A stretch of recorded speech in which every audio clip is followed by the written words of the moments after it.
Ok, donc rebonjour. Et donc maintenant nous passons donc, au séminaire et c'est un grand plaisir d'inviter, d'avoir aujourd'hui avec nous Zacharia Samara qui vient du CNAM à Paris. Alors, le CNAM, on connaît évidemment les bâtiments historiques, mais le CNAM vient d'installer un nouveau laboratoire de chimie très moderne et très bien équipé donc à Saint-Denis. Et donc c'est là que Zach effectue son activité. Alors, je vais vous parler un petit peu plus de lui. Donc, Zach est pharmacien, diplôme qu'il a obtenu en 2006 donc à l'université de Paris-Sud. Et cette diplôme de pharmacien s'est accompagné d'une recherche en chimie dans le laboratoire de Delphine Joseph, puisqu'il a fait aussi son master, sa thèse de pharmacie et son doctorat en travaillant sur des ligands potentiels des récepteurs nicotiniques à l'acétylcholine et donc développement de nouveaux alcaloïdes pyroléniniques de l'obélia. Donc globalement une activité très tournée évidemment vers le médicament, couronnée de nombreuses publications. Et globalement, ensuite, après cette thèse, donc en 2012, il a fait un postdoc à Nottingham, dans le laboratoire du sir Martin Polyakov et du professeur Michael George, où là, il a vraiment fait un virage important et qui explique aussi ce qu'il va nous raconter aujourd'hui, où là où il s'est intéressé globalement aux fluides supercritiques et des réactions de catalyse dans ces milieux-là, et puis aussi la chimie en flux, et donc une orientation qui va garder de façon importante, qui va aussi préciser par un deuxième postdoc à l'ESPCI avec Janine Costi et Patrick Tabling.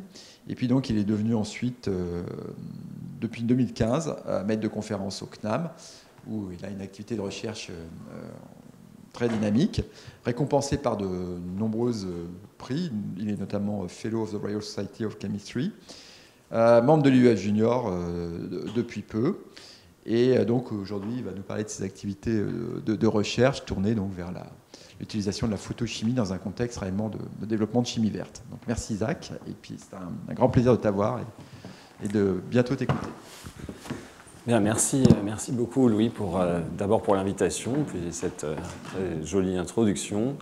Merci à vous tous d'être présents aujourd'hui, pour écouter, encore présents pour écouter ce séminaire. Un séminaire, donc j'ai un peu changé le titre de ce séminaire. J'ai rajouté le mot « more » en anglais, et puis je l'ai traduit en français aussi. Alors mes slides je vais parler en français, mais les slides sont en anglais.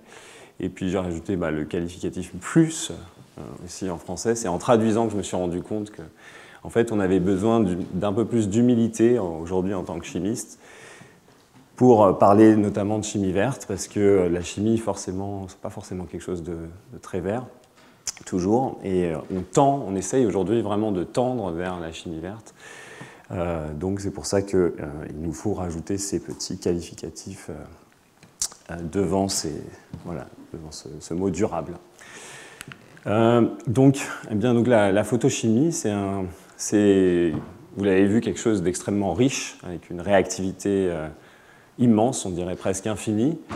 Mais c'est aussi quelque chose qui a fait rêver les chimistes parce qu'on pouvait potentiellement utiliser l'énergie solaire, qui est abondante, quasiment infinie, pour transformer des réactifs et en utilisant ces photons qui sont des réactifs qui ne laissent pas de traces en fait, dans les procédés. Donc c'est quelque chose qui a presque vu le jour au niveau industriel ou pré-industriel, notamment avec les travaux d'Olgemeller qui étaient assez intéressants. Et d'ailleurs, historiquement, la photochimie a bien sûr plus d'un siècle en chimie organique, et les premières expériences de photochimie utilisaient la lumière solaire, notamment sur les balcons de Giacomo Chamichán du laboratoire à Bologne en Italie. Voilà, les Italiens étaient très prolifiques dans l'étude de la photochimie. Et les Allemands aussi. C'est les Allemands qui ont développé ces réacteurs de miroir qui permettent de concentrer la lumière dans ces tubes, donc pour pouvoir utiliser plus efficacement l'énergie solaire. Alors il y a, dans cette revue de Leblebici, en 2020, on a recensé plus de 8000 réactions photochimiques seulement depuis 1975, sachant que la photochimie date d'avant les années 1900. D'accord ? Donc il y a énormément de réactions qui sont connues. On en voit encore des développements aujourd'hui très, très, très importants. Il y a un potentiel énorme dans la réduction du dioxyde de carbone pour produire du méthanol. Et ici, au Collège de France, il y a des acteurs très importants sur ces travaux de recherche qui ne sont pas encore développés au niveau industriel, mais il y a également énormément d'attentes là-dessus et d'espoir. Au niveau industriel, cependant, il y a pour l'instant donc pas beaucoup d'applications de la photochimie. On a principalement des applications dans le traitement de l'eau, et puis quelques applications en chimie organique. Bien sûr, on ne les connaît pas toutes, parce que l'industrie, comme vous le savez, c'est un monde qui reste assez secret. Et donc toutes les applications industrielles ne sont pas connues. Ce chiffre est probablement sous-estimé. Surtout aujourd'hui, il y a probablement de nouvelles applications qui sont en train de se développer, comme dans les sociétés comme Merck, les sociétés pharmaceutiques, les sociétés de la parfumerie, etc. Alors, une des grandes applications industrielles de la photochimie, c'est l'utilisation de l'oxygène singulé, dont je vais parler tout au long de ma présentation. Et alors, un des grands procédés industriels, c'est la production d'oxyde de rose par tous les parfumeurs, comme la Dragoco Symrise, mais aussi l'entreprise Takasago, le Firmenich, Givaudan. Il y a beaucoup de grandes firmes de production d'arômes qui utilisent la photochimie et notamment ce procédé. Alors vous voyez ici, ce sont des réacteurs dans lesquels on a un colorant qui va absorber la lumière. Et ici, ce colorant, c'est le rose bengale. Et ce colorant va venir exciter l'oxygène. Je vais revenir plus en détail sur ce mécanisme pour produire ces peroxydes allyliques qui sont réduits en alcool allylique qui sont ensuite transformés en oxyde de rose. Un deuxième procédé extrêmement important industriel, c'est la synthèse de l'artémisinine, ici, par Sanofi. Donc l'artémisinine, c'est un antimalarique très puissant, donc, qui est un traitement très efficace contre la malaria, et pour lequel il n'y a encore pas beaucoup de résistance. Et donc, c'est un médicament qui doit être produit vraiment à grande échelle pour essayer de lutter contre la malaria, notamment en Afrique subsaharienne. Alors, c'est un procédé pareil qui va être dans ces réacteurs, donc ce sont des réacteurs d'environ 200 litres, je crois, dans lesquels vous avez des lampes à mercure plongeantes. Donc les lampes viennent à l'intérieur du réacteur et viennent irradier, donc c'est de la lumière verte ici, qui vient irradier cette porphyrine pour, c'est de la lampe à mercure, donc pardon, c'est polychromatique, excusez-moi, et donc ça vient irradier, exciter cette porphyrine pour produire l'oxygène singulé, dont je vais reparler encore une fois tout à l'heure, et faire cette photooxydation pour produire cet hydroperoxyde allylique qui est clivé en milieu acide par le TFA pour produire ici, donc ça va y avoir une ouverture de cycle, départ d'eau, formation des carbocations, ouverture du cycle pour former cette cétone, et cet énol ensuite est réoxydé par l'oxygène triplet pour former ici cet endoperoxyde dans une cascade vraiment très intéressante d'un point de vue mécanistique pour un organicien. Alors le problème de cette artémisinine, eh bien, c'est qu'elle coûte encore un peu trop cher. Elle est produite par extraction par voie naturelle à des prix qui fluctuent entre $250 le kilo jusqu'à $1100 le kilo. Et cette fluctuation de prix pose un énorme problème. Donc c'est pour ça qu'il y a ce procédé industriel chimique qui est dessiné ici, qui part en fait d'une levure génétiquement modifiée qui va produire ici cet acide dihydroartémisinique. Donc ça, c'est quelque chose d'assez phénoménal. Donc, en injectant les gènes qui codent pour la biosynthèse de de ce terpène, eh bien, on va pouvoir le produire en une étape finalement. Donc, ce sont des petites usines chimiques, ces levures. Et cette production produit cet acide dihydroartémisinique avec un titre de 25 grammes par litre, ce qui est relativement élevé compte tenu de la complexité de cette molécule. D'accord ? Mais néanmoins, le prix ici reste toujours trop élevé. Et donc, on a travaillé en collaboration avec le professeur Janine Cossy, avec qui j'étais au départ en postdoc, comme l'a mentionné Louis. On a travaillé sur l'amélioration de ce procédé, notamment du point de vue du coût de production. Et on s'est intéressé à un déchet de ce procédé de fermentation qui s'appelle l'amorphadienne, ici, qui est produit, lui, avec un titre allant jusqu'à 120 grammes par litre, donc il est beaucoup plus facile à produire parce qu'il est moins oxydé que son homologue acide dihydroartémisinique, parce qu'en fait, bon, il n'y a pas cet acide carboxylique qui est difficile à faire parce qu'il vous faut bio-ingénierer des oxydases dans ces levures. Alors, comment est-ce qu'on a essayé d'utiliser ce déchet? Eh bien, on a développé, c'est pour ça que je mentionne ça juste au début de ma conférence, c'est parce que ça fait un peu écho au cours de Louis sur la chimie des thiols, et notamment des réactions de thio-N. On a utilisé ici une réaction de thio-N en flux continu, donc je vais vous décrire très rapidement ça, donc dans lequel ce thiol va venir s'additionner sur cette double liaison pour produire ce thioéther qu'on va ensuite oxyder pour former ce sulfoxyde, puis par réarrangement de Poumrer, eh bien, on va obtenir cet acide dihydroartémisinique après réarrangement puis oxydation. Donc ça permet de convertir par une chimie qui est très peu coûteuse un déchet abondant du procédé vers un produit qui est un intermédiaire vers la synthèse de ce médicament.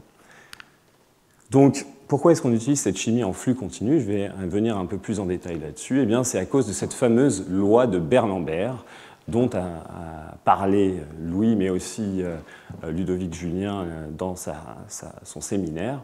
Cette loi de Beer-Lambert, eh bien, elle nous pose de gros problèmes, à nous chimistes, parce que en fait, la lumière ne pénètre pas efficacement dans ces réacteurs. Et donc, quand vous imaginez une grosse cuve, notamment ces gros tubes dans lesquels on faisait le citronellol, ou l'oxyde de rose, pardon, eh bien, il y a une forte atténuation optique à l'intérieur du réacteur, ce qui fait qu'on a un gros problème à cause de cette diminution exponentielle de la pénétration de la lumière. Et donc, on va ici switcher l'utilisation de réacteurs en batch vers des réacteurs en flux dans lesquels on va avoir une tubulure. Alors là, c'est un tout petit réacteur de labo que vous pouvez acheter ou faire vous-même, hein, c'est très facile. Donc, c'est simplement des tubes qui sont commerciaux en PFA, en perfluoroacrylate. Vous pouvez également utiliser du PTFE. Et donc, vous faites passer votre liquide réactionnel dans ce réacteur, et puis il va sortir, vous collectez à la fin, et puis vous allez mettre une LED qui va irradier ce système. Donc, pourquoi est-ce qu'on fait ça? Eh bien, c'est parce qu'on augmente la surface d'irradiation de manière phénoménale, et donc on augmente la productivité, la vitesse de la réaction, parce qu'on a une meilleure irradiation. Alors là, vous voyez qu'on a fait ça dans ce tout petit réacteur, on avait une conversion de 25%. En fait, la réaction ne marchait pas du tout en batch, parce qu'on utilise ici un thiol qui est assez gras et qui est difficilement pas très réactif avec cette amorphadienne. Et on a switché sur l'utilisation d'un réacteur qui est en format laboratoire ici, mais qui est également disponible à l'échelle industrielle. Donc ici, c'est un réacteur de 5 ml, et le format industriel fait seulement 150 ml, mais produit déjà des tonnes de produits. Donc c'est pour vous dire voilà, l'efficacité de cette chimie en flux, c'est qu'on n'a pas forcément besoin de réacteurs qui prennent beaucoup de place pour pouvoir produire une grande quantité de produits.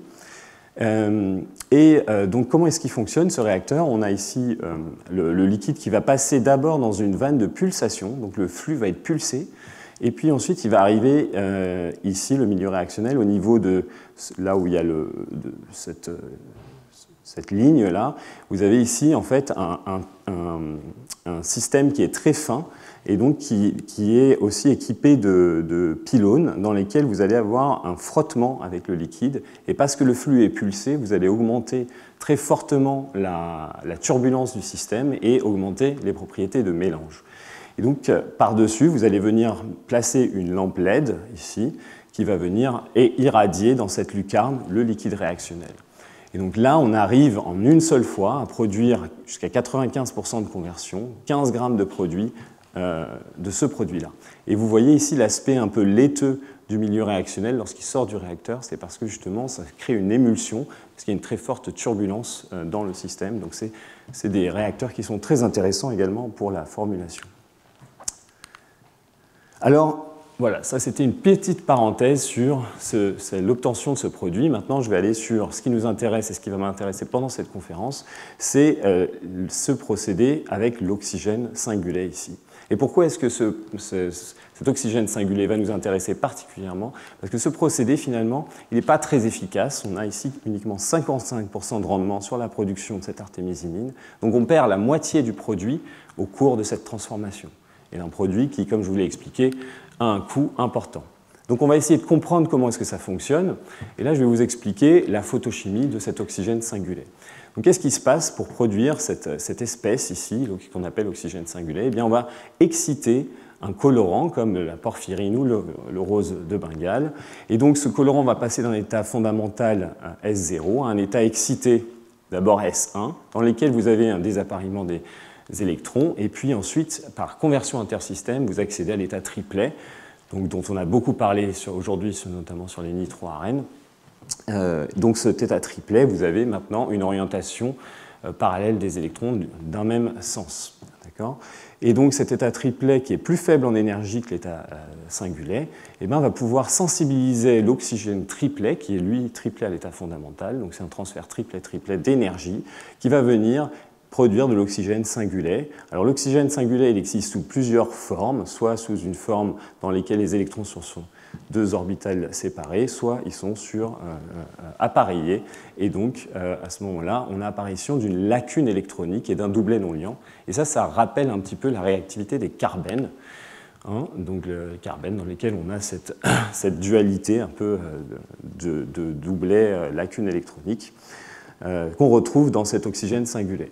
Et alors, donc, la façon dont cet oxygène singulet va venir ensuite réagir avec une double liaison, notamment, ça c'est les propositions de mécanistique de Adam, qui a été un des grands contributeurs de la chimie de l'oxygène singulet, eh bien, ça va venir former ici un pérépoxyde, donc une sorte d'époxyde dans lequel l'oxygène est cationique, et donc l'autre oxygène de la molécule va lui être un peu basique et va venir déprotoner un proton en alpha, pour former le peroxyde allylique correspondant. Donc ça, c'est un des exemples de réactivité de l'oxygène singulet, parmi de très nombreuses autres possibilités. Donc l'oxygène singulet peut engager des réactions de type 2+2 sur des doubles liaisons qui n'ont pas d'hydrogène en alpha. Il peut faire des réactions de type 4+2 avec les diènes pour former ces endoperoxydes. Il peut former également par réaction 4+2 sur des phénols, notamment des quinones, donc c'est très intéressant parce qu'on va se retrouver avec un oxygène en position para. On peut oxyder les soufres, les phosphines, les amines pour créer des iminiums, donc ça c'est très intéressant parce qu'on va pouvoir faire de l'activation CH en alpha, et les éthers également, on va pouvoir générer un radical en alpha qui peut être piégé par l'oxygène. Donc cette chimie de l'oxygène singulet est très riche. Et de manière générale, la chimie également des transferts d'énergie, comme par photocatalyse, est une chimie qui est extrêmement riche. Le problème, c'est qu'on utilise donc soit des colorants organiques qui sont relativement instables. En fait, il y a souvent un phénomène de photobleaching au cours de ces réactions photochimiques, c'est-à-dire que ces colorants vont finir par se décolorer, le milieu va devenir incolore à la fin de la réaction, et donc on a une désactivation complète du catalyseur au cours de la réaction, ce qui fait qu'on n'a pas un procédé qui est stable dans le temps, c'est-à-dire qu'on a une fluctuation de la cinétique réactionnelle forcément, puisqu'on perd le catalyseur. Et puis on a des catalyseurs organométalliques qui sont extrêmement puissants, puisqu'ils permettent notamment grâce à ces atomes lourds de ruthénium ou d'iridium, mais bien d'avoir une très forte efficacité du croisement intersystème. Ça permet de peupler très efficacement ces états triplets. On a quasiment 100% d'états triplets qui se forment à l'état excité. Et donc, ils sont extrêmement bons pour faire du transfert d'énergie. D'ailleurs, je fais un petit clin d'œil à cette réaction de 2+2 de Paterno-Bucci qui est maintenant photosensibilisée par ces catalyseurs à l'iridium. On peut également moduler cette énergie de l'état triplet, ce qui est très puissant et ce qui permet d'expliquer les variations de rendement. Donc vous voyez ici qu'en fonction de la substitution des noyaux phi-pyridine sur cet iridium, eh bien, vous allez pouvoir avoir une énergie, accéder à des énergies d'état triplet variées et donc avoir un rendement dans cette réaction de 2+2 plus ou moins important. Donc c'est quelque chose d'extrêmement puissant, ce transfert d'énergie. Le problème, c'est qu'aujourd'hui, la quasi-totalité de ces photosensibilisateurs sont homogènes, solubles, et donc on ne peut pas les recycler au cours de ces réactions chimiques. Et donc nous, on s'est intéressé à cette chimie en se demandant si on pouvait développer des systèmes hétérogénéisés, non solubles et recyclables de ces photosensibilisateurs. Donc c'est un petit peu ça, on s'est dit, est-ce qu'on ne peut pas trouver un moyen d'avoir quelque chose de plus efficace et plus vert pour ces réactions chimiques?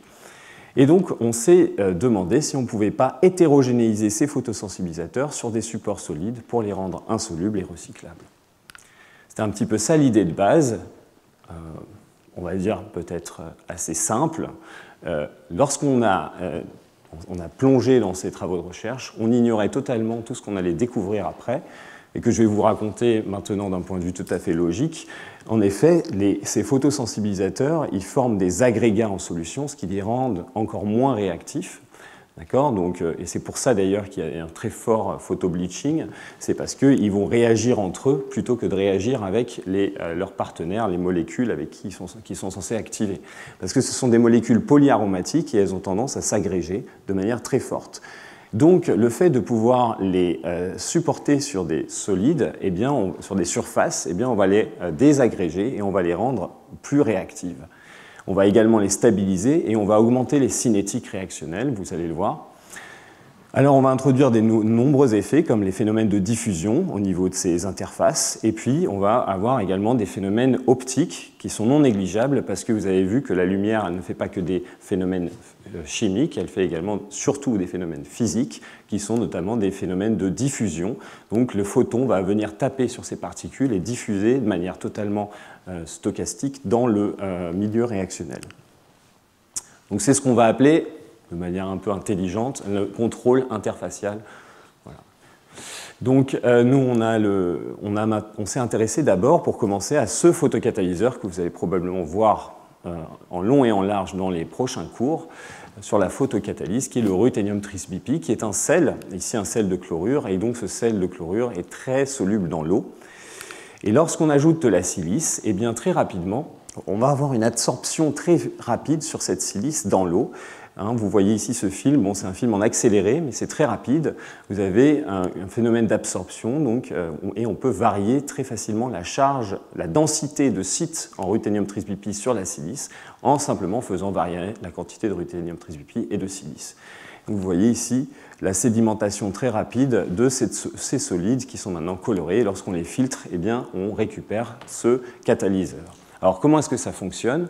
Eh bien, c'est parce que la silice possède des groupements silanol en surface qui sont acides et en milieu aqueux, eh bien, ils sont partiellement déprotonés et donc on a une surface qui est négativement chargée. Et donc, on a une interaction électrostatique ou ionique entre le ruthénium trisbipy et la silice dans l'eau, ce qui nous permet de l'absorber efficacement.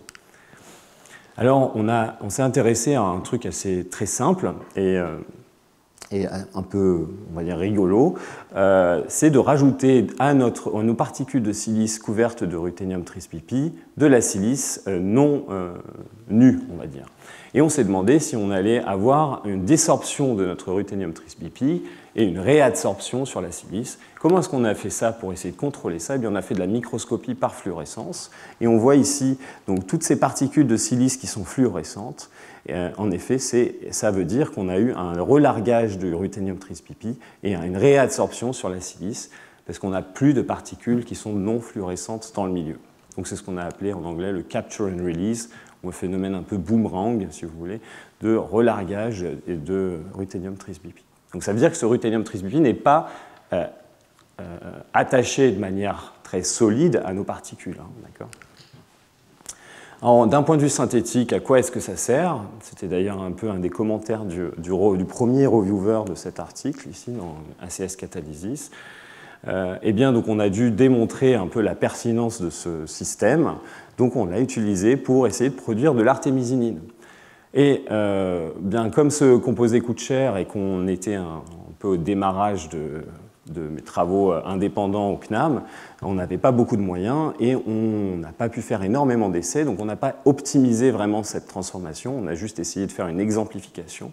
Et en un seul coup, du premier coup, on a eu quelque chose de reproductible, hein, mais du premier coup, on a eu 40% de rendement en artémisinine, en utilisant ici de la silice Ruby-P, sans acide, donc sans TFA comme dans le procédé industriel. Et le procédé industriel est également à moins 10 degrés, et nous on est à température ambiante. Et donc on a un rendement qui n'est pas loin finalement du rendement de Sanofi de 55%, qui lui a été suroptimisé pendant des années. Voilà. Donc ça veut dire qu'on a en fait un système qui est un peu acide également et qui permet de catalyser ce clivage de ce peroxyde en même temps qu'un effet de photochimie. Donc ces systèmes sont recyclables, on a pu les recycler plusieurs fois. Bien sûr, le catalyseur n'est pas immortel, donc on finit par perdre de la conversion. Mais lorsqu'on mesure le stress en conditions de stress catalytique, c'est-à-dire quand on a une grande quantité de substrat et une très très faible quantité de catalyseur, eh bien, on va ce qu'on appelle le stress catalytique, on va pouvoir tuer le catalyseur volontairement et on va calculer le nombre de cycles catalytiques qu'il a été capable d'effectuer. Et donc on va comparer cette performance en milieu homogène versus hétérogène et on se rend compte qu'on a un facteur 4 de différence entre le catalyseur homogène versus hétérogène. Donc on a augmenté très fortement la stabilité de notre catalyseur en l'immobilisant sur ces particules. Si on suit maintenant la cinétique de cette réaction dans le temps, donc on fait un monitoring, on va regarder petit à petit comment la conversion évolue. On a ici la conversion avec le système homogène et ici vous voyez la conversion avec le système hétérogène. Et de manière très intéressante et très intrigante, on se rend compte que la réaction est fortement accélérée dans le milieu hétérogène, et particulièrement avec des systèmes qui sont fortement dilués en ruthénium tris-BP par rapport à la silice. Donc ça, c'est vraiment quelque chose de très intrigant et qui nous a poussé à poursuivre la compréhension mécanistique de qu'est-ce qui pouvait se passer. Pour essayer de comprendre ça, on s'est intéressé à de la spectroscopie, notamment à l'émission de lumière de l'oxygène singulaire. Alors ça, c'est quelque chose de très particulier et c'est une expérience que vous pouvez faire au laboratoire pour de la vulgarisation. C'est des expériences de chimioluminescence pour générer de l'oxygène singulaire. En effet, l'oxygène singulaire peut se générer par une méthode non photochimique. Donc, par exemple, en prenant de l'eau oxygénée avec un métal ou avec du chlore, vous pouvez générer ici de l'oxygène singulaire. Et comme il est en milieu très très concentré, cet oxygène singulaire, parce que ça c'est vraiment des conditions assez concentrées, eh bien, vous avez une désexcitation bimoléculaire de cet oxygène singulaire en oxygène triplet, et émission d'une lumière à 630 nanomètres qui correspond à la moitié ou au double en énergie de cette énergie qu'on perd lorsqu'on a un déclin énergétique entre l'état S1 et l'état T0 de l'oxygène singulaire à 1270 nanomètres. Donc ça, c'est assez fascinant, c'est que cet oxygène singulaire, il fait de la phosphorescence et on peut la détecter. Donc là, on a travaillé en collaboration avec Cyril Monroe à l'ENS de Lyon. Et parce qu'ils ont des spectrophotomètres qui permettent de détecter la luminescence de l'oxygène singulaire. Et vous avez ici en bleu la luminescence de l'oxygène singulaire avec le ruthénium tris-BP en solution. Vous voyez cette belle courbe qui est le beau signal d'émission de l'oxygène singulaire à 1270 nanomètres. Et de manière très intrigante, notre système hétérogénéisé en présence de silice n'émet plus du tout de lumière. Donc on s'est dit, oups, en fait, on pourrait potentiellement croire qu'on n'émet pas du tout d'oxygène singulaire et que peut-être il n'y a pas d'oxygène singulaire qui se forme dans cette réaction. Alors en fait, ce n'est pas du tout ça qui se passe. Notre système ici de Ruby-P qui est immobilisé sur la silice, il est dans un environnement qui est très protique. Donc il y a une couche d'hydratation de la silice naturelle, et puis on a également ces fonctions silanols en surface. Et le problématique, c'est que ces fonctions OH, eh bien, elles vibrent exactement à cette longueur d'onde de 1270 nanomètres, et donc ce sont des très bons désexcitateurs de l'oxygène singulaire de manière vibrationnelle. D'accord ? Et donc, c'est pour ça que dans l'eau, on a une durée de vie de l'oxygène singulé qui est très très courte par rapport aux solvants aprotiques, dans lesquels la durée de vie de l'oxygène singulé est beaucoup plus longue. Donc, vous voyez, dans le dichlorométhane, on atteint 100 microsecondes, et par rapport à dans l'eau, on est à 4 microsecondes. Donc en fait, l'oxygène singulé est très rapidement quenché dans ce milieu, et c'est limite une preuve que en fait, l'oxygène singulé est généré à cette surface de la silice par le ruthénium trispipi. Alors pour continuer cette étude mécanistique, on s'est intéressé ici à la fluorescence de cet anthracène et à suivre cette réaction de déclin de fluorescence, cette réaction, ce phénomène de déclin de fluorescence avec l'oxygène singulé par réaction 4+2 pour former cet endoperoxyde qui lui est non fluorescent. Donc si vous voulez, c'est une sonde à oxygène singulé qui vous permet de connaître la réactivité de votre système. Et donc on regarde ici le RubyPi en solution et on voit que le déclin de fluorescence est très progressif, il est très lent, par rapport aux systèmes qui sont hétérogénéisés. Et donc là, on voit un déclin de fluorescence extrêmement rapide. Donc ça montre que finalement, on ne s'était peut-être pas trompé, notre réaction est très très rapide avec nos systèmes hétérogènes. Et on a fait une expérience complémentaire, on a utilisé ici cet autre système anthracène, cette fois-ci qui est complètement apolaire. Donc dans le celui d'avant, on avait des acides carboxyliques ou des carboxylates, et là maintenant on a un système diméthyle, donc on a quelque chose de très apolaire. Et là, de manière très intéressante, on trouve que le RubyPi, en solution, fonctionne beaucoup mieux que nos systèmes hétérogénéisés. Donc on a pu établir ce modèle mécanistique dans lequel le RubyPi est situé à la surface, à l'interface avec la silice. Il a le droit de se désorber, mais finalement, il préfère générer de l'oxygène singulé à la surface. Donc des espèces d'oxygène singulé qui sont très localisées, qui sont quenchées directement par ces fonctions silanol. Mais si votre substrat a une fonction polaire, comme cet anthracène dicarboxylate ou bien l'acide dihydroartémisinique, il va venir s'absorber sur la surface de la silice et réagir localement. Et c'est ce phénomène-là de concentration des réactifs qui fait qu'on augmente les cinétiques. Voilà. Et donc c'est pour ça qu'on a production, une accélération de la réaction.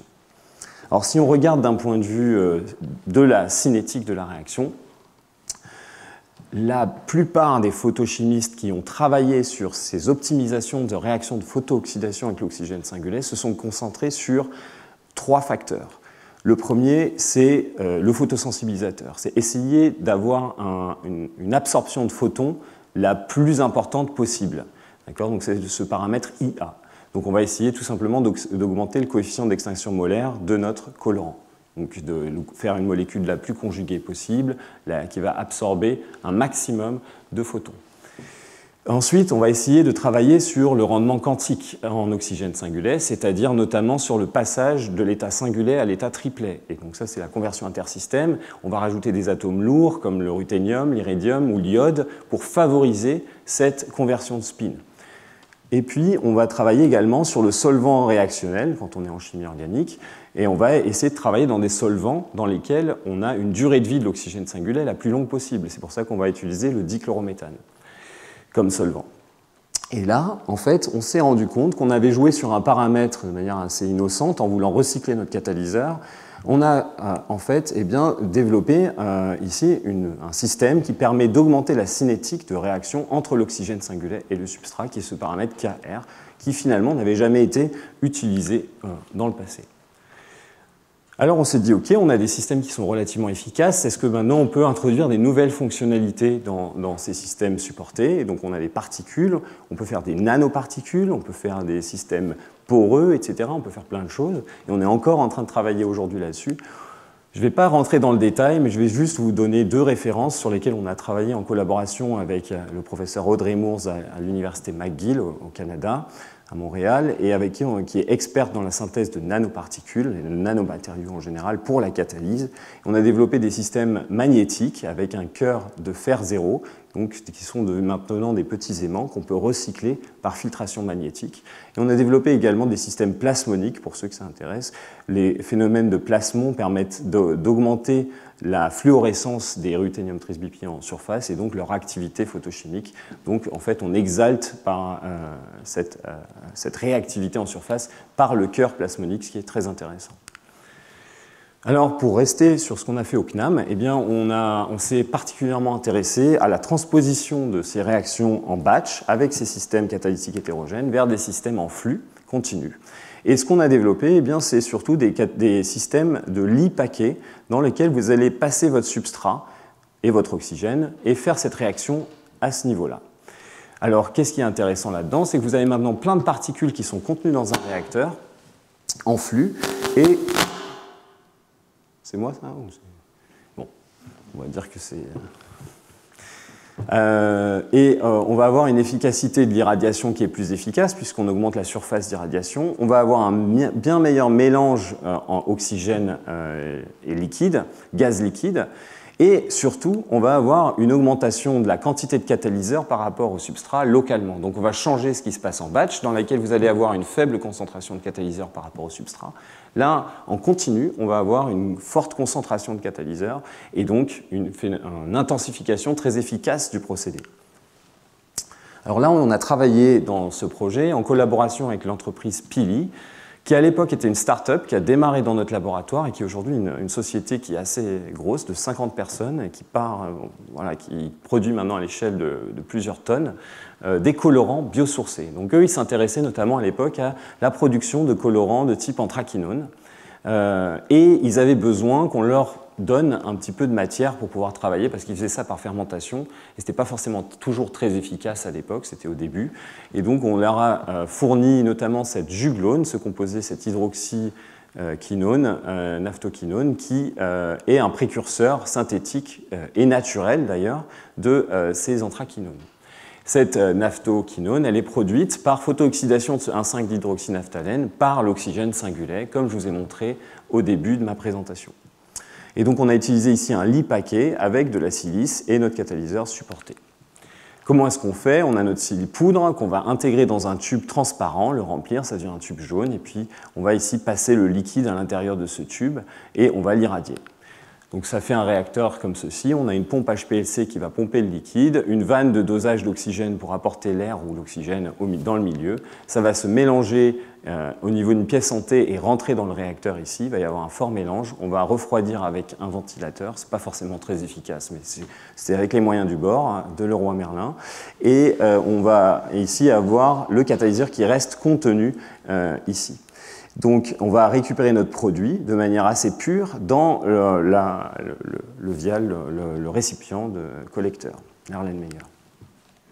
Alors très rapidement dans ce projet, on s'est rendu compte que notre ruthénium trisbutylate, ce n'était pas forcément le meilleur candidat pour faire ces réactions chimiques et qu'en fait il fallait passer sur d'autres types de photosensibilisateurs tels que cette porphyrine ici, qui a un coefficient d'extinction molaire bien plus important et donc une productivité en oxygène singulier plus importante.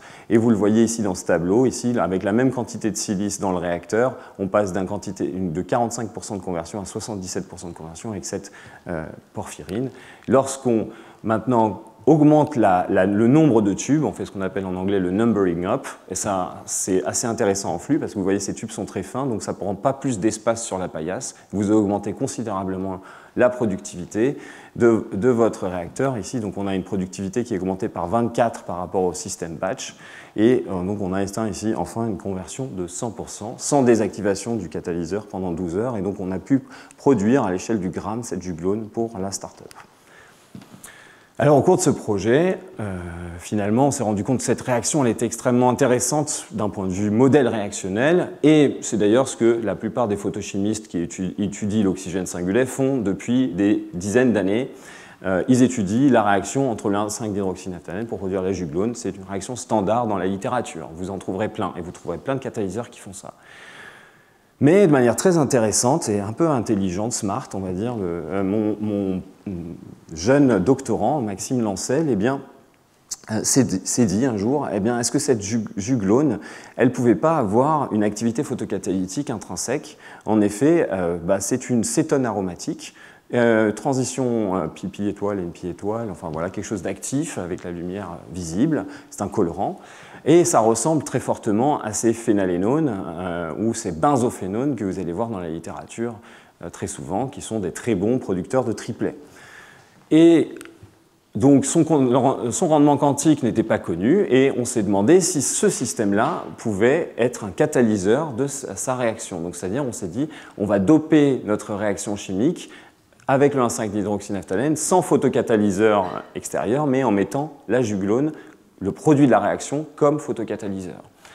Et en effet, on a mesuré le rendement quantique, on a trouvé qu'il produisait 16% d'oxygène singulé et que ça produisait 50% en rendement isolé de cette juglone, d'elle-même, en fait, si vous voulez, mais en mettant une quantité catalytique, bien sûr. Et c'est tout à fait un résultat qui est assez surprenant parce que c'est tout à fait comparable avec cette bébête qu'on appelle c'est la tétraméthylpyridinium porphyrine, qui elle a un rendement de 75% en oxygène singulé et avec laquelle on obtient un rendement isolé en juglone de 60%. Alors Maxime, il a poussé un petit peu le délire un peu plus loin et il s'est dit maintenant je vais tester cette réaction avec une réaction contrôle, donc toujours très important de faire des réactions contrôle, on ne se rend pas compte de l'importance que ça a, mais c'est vraiment fondamental. Donc il a fait la réaction sans photocatalyseur, sans doper en juglone, sans rien mettre dans le milieu. Et qu'est-ce qu'il a obtenu? C'est 85% de rendement en juglone. Alors là je lui ai dit refais la manip, il est revenu, il m'a dit j'ai obtenu 85% rendement isolé. Je lui ai redit, purifie le produit de départ, refait la manip, il est revenu 85% de produit isolé. On a repurifié le produit des dizaines de fois pour être sûr qu'il n'y avait pas de traces de juglone, d'auto-oxydation dans le milieu, non. Et donc ce qui se passe en fait, c'est qu'avec l'oxygène, donc ce produit est assez sensible. D'ailleurs, quand vous l'achetez, vous ouvrez la boîte, c'est des poudres blanches. Et puis assez rapidement, ça brunit et ça noircit même, et ça devient donc un peu coloré. Donc il y a des polymères qui se forment, quelque chose. Voilà, c'est un produit qui n'est pas stable à l'air. Donc faites attention, tous ces dérivés phénoliques, il faut faire attention à les conserver toujours sous atmosphère d'argon et potentiellement à l'abri de la lumière. Vous allez voir pourquoi. Donc, on pense que l'oxygène triplet ici vient faire peut-être un complexe à transfert de charge avec le 1,5-dihydroxynaphtalène, on ne sait pas trop. Mais en tout cas, ça génère des radicaux. On a détecté ça par spectroscopie EPR. Et on a pu identifier la formation de radicaux C-centrés et O-centrés, d'espèces de type peroxyde radicalaire. Et donc, sa formation de ces espèces va initier une cascade réactionnelle, probablement, formation d'oligomères. Donc, on a pu isoler des molécules qu'on n'a pas pu caractériser parce que c'était amorphe, très difficile à caractériser, mais on les a isolées, on a mesuré la fluorescence de ces composés, on voit une luminescence à 630 nanomètres et on a pu prouver qu'ils produisaient de l'oxygène singulaire. Parce qu'ils deviennent photoactifs, ils sont colorés. Et lorsqu'ils s'agrègent, on appelle ça des melanin-like aggregates, parce qu'on ne sait pas trop comment les qualifier, ça fait de la poudre noire, des nanoparticules noires qui sont en solution et qu'on peut précipiter et récupérer. Et donc on a pu démontrer que ces composés-là produisaient de l'oxygène singulaire, qui est un phénomène de renforcement ou de démarrage de réactions photochimiques par l'oxygène et le 1,5-dihydroxynaphtalène seul. Ensuite, eh bien, cet oxygène singulaire va se charger, lui, de faire la réaction chimique. Alors oui, pour parler juste rapidement, avant de passer à la fin du mécanisme, ces oligomères, et eh bien, on pense que ce sont des choses qu'on peut retrouver dans le brunissement des noix. Donc, en fait, la juglone et c'est 1,5-dihydroxynaphtalène sous forme de conjugué avec des sucres, eh bien, ce sont des produits naturels, et ça, c'est un phénomène qui est totalement biomimétique. Et donc, c'est ce qui va se produire dans les noyers. Et quand vous voyez les noix qui brunissent, on pense que c'est peut-être lié à la formation de ces oligomères. Donc, ces oligomères vont produire de l'oxygène singulaire et photooxyder à leur tour le 1,5-dihydroxynaphtalène qui va produire ce peroxyde allylique intermédiaire qui va ensuite se cliver en juglone. Et la juglone, donc, on est son rendement quantique en oxygène singulaire, donc elle va continuer la cascade réactionnelle. Et donc, in fine, en fait, on a un démarrage, quand on suit la réaction par spectroscopie, on a une forme sigmoïdale de la cinétique réactionnelle. On voit d'abord une phase très lente de démarrage de la réaction et ensuite une accélération très rapide de cette réaction. Donc, on a pu utiliser la juglone comme photosensibilisateur dans la valorisation de produits de biomasse comme le bêta-pinène, qui est un produit dont je reparlerai tout à l'heure, qui est un produit du pain, donc un des terpènes les plus abondants sur Terre, et donc pour produire cet alcool allylique après réduction. L'oxydation du furfural qui lui vient également de la biomasse, qui vient de l'hémicellulose, donc également un polymère très très abondant sur Terre, et donc on peut produire ces intermédiaires de type hydroxyfuranone qui sont très intéressants d'un point de vue synthétique. Et puis on a également utilisé cette juglone pour essayer de démontrer qu'on pouvait produire de l'artémisinine avec un rendement ici un peu modeste, très très modeste de 25%. Alors, cette collaboration avec cette société Pili nous a poussé également à nous intéresser aux anthracinones. Et aujourd'hui, je ne vous présenterai pas tous les résultats, mais on a vraiment des développements sur ces anthracinones qui sont très intéressants, notamment comme photocatalyseurs. Pourquoi? Eh bien, parce que ces hydroxyanthracinones, elles peuplent très facilement l'état triplet, et donc elles peuvent elles-mêmes générer de l'oxygène singulaire. Donc on s'est demandé si on ne pouvait pas comparer la réactivité de ces hydroxyanthracinones avec différentes substitutions et voir un petit peu comment elles allaient réagir. Alors je ne vais pas tout vous détailler, mais simplement pour vous expliquer que c'est assez compliqué de faire ça d'un point de vue pour le chimiste, parce qu'elles absorbent dans des gammes de longueur d'onde qui sont très proches, et donc on a besoin de systèmes qui permettent d'irradier efficacement ces colorants.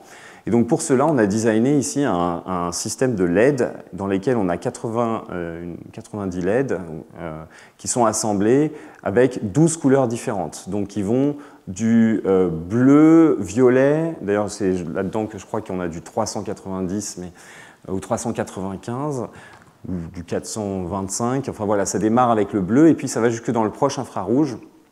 Pourquoi? Parce qu'on a un autre projet qui va dans le proche infrarouge.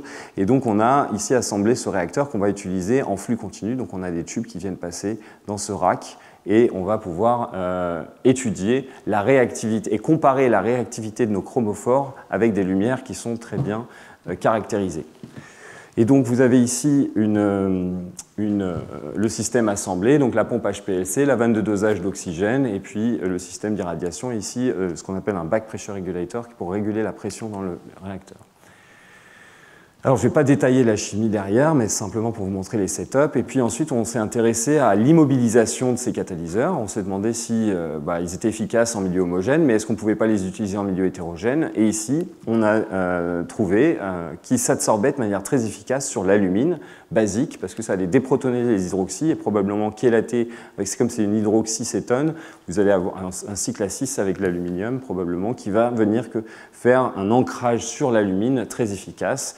Et donc, vous pouvez produire ici des photosensibilisateurs et vous voyez qu'ils n'ont plus du tout la même couleur lorsqu'ils sont déprotonés parce que probablement maintenant la délocalisation des électrons est complètement différente. Et donc, on va pouvoir étudier ces réactions également dans d'autres systèmes en flux continu. Donc ici, on s'est réintéressé à la valorisation du pinène qui, comme je vous l'ai dit, est un des terpènes les plus abondants sur Terre. Et donc, on va ici photooxyder ce pinène pour produire cet hydroxyallylique pour produire notamment des polymères biosourcés.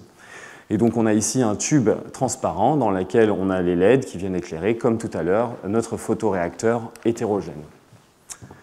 Alors, je passe un peu rapidement pour aller vers des nouveaux projets dans notre laboratoire qui s'intéressent à la photochimie avec des lumières moins énergétiques. En effet, jusqu'alors, je vous ai présenté des colorants qui ont des absorptions dans la gamme du bleu. Or, le bleu, le violet, qu'on a vu tout à l'heure, à 390 nanomètres, c'est quand même assez fort en énergie et il peut se passer plein de réactions parasites. Donc, on est plutôt vers entre 60 et 90 kilocalories par mol. Or, pour générer de l'oxygène singulé, on n'a besoin ici que de 24 kilocalories par mol. Entre guillemets, vous n'avez pas besoin de beaucoup d'énergie pour faire cet oxygène singulé. Il le fait presque tout seul, presque, mais pas. Et donc, finalement, on a plutôt intérêt à se diriger vers des longueurs d'onde de beaucoup plus basse énergie. Alors l'intérêt, il est multiple, c'est qu'on va utiliser de la lumière moins énergétique et surtout, comme ces longueurs d'onde sont plus grandes, eh bien, on va avoir moins de phénomènes de diffusion de lumière dans le milieu et donc elles vont mieux pénétrer dans le milieu. On va avoir des réactions qui vont être plus sélectives parce qu'il va y avoir beaucoup moins de molécules qui absorbent à 800 nanomètres qu'à 400 et on va avoir plus de sécurité pour l'opérateur. Il faut faire attention quand on fait de la photochimie, surtout avec les lumières bleues. Il ne faut pas les regarder très longtemps parce que c'est très mauvais pour la rétine. Donc, quand on est dans la lumière rouge, et proche infrarouge en particulier, si vous voyez sur mon device que je vous avais présenté ici, il y a des lumières que vous ne voyez pas. Eh bien, c'est parce que pourtant toutes les LED sont allumées, mais on ne voit pas la lumière proche infrarouge. Donc, il faut utiliser un appareil photo pour savoir si elle est vraiment allumée, parce que votre appareil photo au smartphone va pouvoir la détecter, mais pas vos yeux. Et donc, vous avez une totale sécurité au niveau du manipulateur. Ça, c'est important d'un point de vue pour les chimistes. Le problème, c'est que tout ce qui va absorber à ces longueurs d'onde de 800 nanomètres, c'est très instable parce qu'on passe sur des systèmes polyaromatiques très conjugués qui sont très sensibles à l'oxygène en particulier et également à la lumière de manière générale. Un exemple, c'est le bleu de méthylène, ici, qui est un colorant qui absorbe à 650 nanomètres, qui est bien connu, qui est un colorant alimentaire, pharmaceutique, mais qui est très très instable. Donc évitez de manger des choses qui sont bleues, parce qu'en général, ça contient du bleu de méthylène. Et c'est souvent pas pur parce que le bleu de méthylène va se dégrader. Et donc on a travaillé ici sur l'utilisation de ce bleu de méthylène, sa stabilisation sur la silice. Je ne vais pas vous détailler ça, mais en collaboration avec Corning, on a développé un procédé en continu qui permet d'utiliser ce bleu de méthylène à des échelles catalytiques vraiment très faibles. Et puis on est passé sur des systèmes beaucoup plus robustes qui s'appellent les phtalocyanines, et donc qui ne sont pas forcément très utilisées en photochimie, mais qui ont un intérêt, qui sont très intéressantes. Elles absorbent presque dans le proche infrarouge, elles sont à 680 nanomètres. Certaines peuvent absorber au-delà de 700. Et on s'est intéressé en collaboration avec une société française qui s'appelle Porphichem, qui produit des porphyrines et des phtalocyanines, qui nous ont fourni des échantillons de ces composés. On a comparé la photoréactivité de différentes phtalocyanines avec des noyaux, des cœurs palladium, platine, palladium, zinc, ou rien du tout, ou avec des atomes de silicium. Et on a mesuré pour chacune de ces phtalocyanines les rendements quantiques en oxygène singulaire, et on se rend compte qu'ici, avec le platine, on a un excellent rendement quantique de 95%. Normal, on a un atome très lourd, le platine, qui fait un très bon intersystème crossing, croisement intersystème, et donc qui produit beaucoup de triplets. Et ensuite, on a comparé ces catalyseurs avec leur cinétique. Donc on a regardé les turnover frequencies, la fréquence des cycles catalytiques, et on s'est rendu compte qu'en fait, nos phtalocyanines de silicium, même si elles avaient un rendement quantique en oxygène singulaire relativement faible, elles étaient tout à fait comparables en termes d'effet cinétique sur la photooxydation ici du citronellol. Et donc on a des TOF qui sont voisins de ceux avec le platine ou le palladium. Alors on s'est dit, on va utiliser ces phtalocyanines dans des systèmes en continu, et on a travaillé ici avec le réacteur Corning. Et donc c'est un réacteur qui est une plaque transparente, d'accord, donc qui fait quelques millimètres d'épaisseur, et dans laquelle vous allez injecter vos réactifs, ici et ici. Vous pouvez injecter par exemple un gaz ici et un réactif liquide de ce côté-là, et ça va venir se mélanger dans ces systèmes avec des hackers, dans lesquels vous allez avoir une forte turbulence du système, donc il faut aller avec des débits assez forts, c'est fait pour de la production industrielle. Et donc vous avez ici le réacteur qui est là, il est tout petit, ici tout le système de pompage et de dosage d'oxygène. Et donc en fait ce qu'on fait, c'est qu'on va encore une fois bypasser notre cher ami Berlambert en passant dans des systèmes en continu. Et alors, avec ces réacteurs qui sont très efficaces, on a pu descendre à des loadings, des charges catalytiques extrêmement faibles. Donc ici, on a l'échelle du sub-ppm, du ppb en catalyseur, quand on calcule de manière molaire.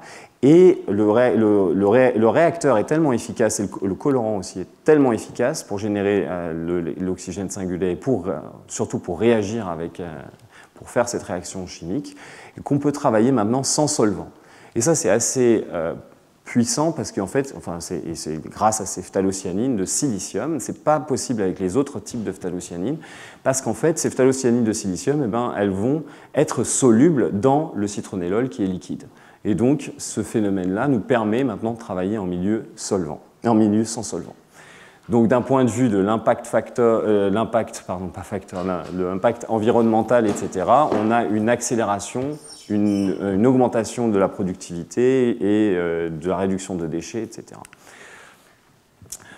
Donc très rapidement, pour terminer, je vais vous raconter une dernière histoire qui est celle de comment est-ce qu'on a réussi à hétérogénéiser ces photocatalyseurs, photosensibilisateurs, sur de la silice. Donc on revient à notre histoire de départ. On a pris ici la propriété de ces silanols ici pour pouvoir faire une transestérification au niveau de cet atome de silicium, de la phtalocyanine. Ça se fait très bien. Vous prenez votre phtalocyanine, elle est soluble dans le dichlorométhane lorsqu'elle n'est pas substituée, sinon elle est soluble dans des solvants un peu plus verts. Vous chauffez un petit peu et puis hop, vous obtenez votre système qui est hétérogène. Et donc vous pouvez filtrer. Maintenant, vous pouvez utiliser des phtalocyanines qui sont diversement substituées ou alors non substituées. Et maintenant, on a surtout une liaison qui est covalente avec la silice. Alors comment est-ce qu'on a prouvé que cette liaison est covalente? Eh bien, on a refait notre expérience de départ, qui est d'utiliser de la microscopie de fluorescence. On a rajouté de la silice nue dans le milieu et on a montré que, eh bien, elle n'était pas recouverte par la phthalocyanine. En regardant ici, vous voyez ces particules de silice qui sont non fluorescentes. Donc on prouve ici qu'on n'a pas ce phénomène de capture and release qu'on avait précédemment. Et alors ce qui est intéressant, c'est que maintenant on peut utiliser des phthalocyanines non substituées, donc très faciles à produire, avec des étapes de production beaucoup plus raccourcies. Et on va maintenant pouvoir travailler dans des solvants très verts, dans lesquels ces phthalocyanines ne sont pas solubles. Donc si je prends la phthalocyanine de silicium classique, elle n'est pas du tout soluble dans l'éthanol, et donc je n'ai pas de conversion. Mais si je commence à la substituer sur de la silice, c'est toujours dispersé en solution, il n'y a pas de solubilisation, mais je vais maintenant avoir une conversion qui apparaît. Donc mes phthalocyanines deviennent réactives, et si je commence à passer sur des solvants verts comme le diméthylcarbonate, eh bien on a ici 73% de conversion de ce citronellol en produit à 630 nanomètres d'irradiation. Donc ensuite, on a pu utiliser ces phthalocyanines immobilisées pour faire de la chimie de l'oxygène singulé, comme tout à l'heure, mais également pour faire des réductions, des déshalogénations ou alors des réductions de sulfate de cuivre pour produire des oxydes de cuivre ici. Et donc on est toujours en train d'essayer de dépasser la limite de 700 nanomètres et d'aller même au-delà de 800 nanomètres. Il y a des très bons groupes de recherche en France et à l'étranger qui ont déjà développé des systèmes très efficaces. Et donc pour passer à l'échelle au-delà de 800 nanomètres, eh bien, on a développé ici des réacteurs en collaboration avec l'entreprise Signify, qui est hollandaise, qui est une filiale de Philips, qui produit des LED de très bonne qualité, que je recommande fortement. Eh bien, vous allez ici avoir des systèmes qui irradient dans le proche infrarouge jusqu'à 1000 nanomètres, avec une très forte puissance optique. Voilà, donc avec tout ça, le take-away message que je voulais vous laisser, sur lequel je vais vous quitter aujourd'hui, c'est que les photosensibilisateurs peuvent être recyclés. Et c'est toujours intéressant de penser chimie verte et penser recyclage, parce qu'en fait, on est loin d'imaginer toutes les possibilités que ça offre, notamment au niveau de la réactivité, de la stabilité de ces catalyseurs. On peut introduire des fonctionnalités et puis on peut développer des procédés en flux continu à des énergies qui sont beaucoup plus faibles. Voilà, donc, et surtout, le plus important, je pense, c'est de pouvoir travailler sans solvant. Avec tout ça, je voudrais remercier tout le laboratoire du CNAM qui m'a accueilli depuis fin 2015, depuis 2016, donc presque 10 ans maintenant. Donc tous ces collaborateurs, les permanents, les non permanents. Je voulais également remercier mes collaborateurs, notamment Cyril Monroe, avec qui j'ai beaucoup appris à l'ENS de Lyon, avec Audrey Moors et ses super doctorants à l'université McGill, Janine Cossy et puis le projet Artemisinine. Et puis plus récemment, je collabore notamment avec Ilaria Ciofini et Carlo Adamo à Chimie Paritech, qui sont d'excellents théoriciens sur la chimie des anthraquinones.